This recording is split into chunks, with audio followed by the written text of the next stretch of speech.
Hi, நம்ம chicken kalmi எப்படி செய்கிறதுன்னு பார்க்கலாமா? அதுக்கு ஒரு மிக்சர் ஜாரில் ஒரு ஃபுல் அண்ட் மின்ட், ஒரு full and coriander, 4 to 5 green chillies, 4 to 5 cashews, half teaspoon pepper, half teaspoon jeera, half teaspoon கஸ்தூரி மேத்தி. இப்போ லிட்டை க்ளோஸ் பண்ணிவிட்டு மிக்சர் ஜாரில் நல்லா போட்டு ஃபைன் பேஸ்ட்டாக அரைச்சிக்கோங்க. இப்போ இன்னொரு பவுலில் ஒரு டீஸ்பூன் கடலை மாவு, ஒரு டீஸ்பூன் அரிசி மாவு, half teaspoon turmeric powder, 3 to 4 thighs, half teaspoon ginger garlic paste, 3 tablespoon of curd, ஏற்கனவே அரைச்சி வச்சுருந்தோம் இல்லையா அந்த பேஸ்ட்டு போட்டு சால்ட் தேவையான அளவு சால்ட் போட்டு நல்லா மிக்ஸ் பண்ணிக்கோங்க.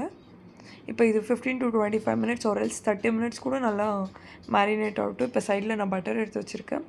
ஸோ என்கிட்ட ஓடிஜி இருக்குது, நான் இதை ஓடிஜியில் தான் ஃப்ரை பண்ண போகிறேன். உங்கள்கிட்ட தவா ஓடிஜி இல்லைனா நீங்கள் தவா ஃப்ரை கூட பண்ணிக்கலாம், ஒன்றும் பிரச்சனை இல்லை. தவாவில் ஆயில் ஆர் பட்டன் போட்டு நீங்கள் தவா ஃப்ரை கூட பண்ணிக்கலாம். இப்போ நான் இதை grill அண்ட் காம்பினேஷன் இருக்கு இல்லையா, அதில் நான் இப்போ 3 டைம்ஸ் ப்ரெஸ் பண்ணிக்கிறேன். இப்போ நம்மளுக்கு 270 டிகிரி செல்சியஸில் வேணும். ஸோ 270 டிகிரிஸ் அங்கே ப்ரெஸ் பண்ணிவிட்டு இங்கே 15 மினிட்ஸ் டைமர் நான் செட் பண்ணிக்கிறேன். 15 மினிட்ஸில் நல்லா ரோஸ்ட் ஆகும்.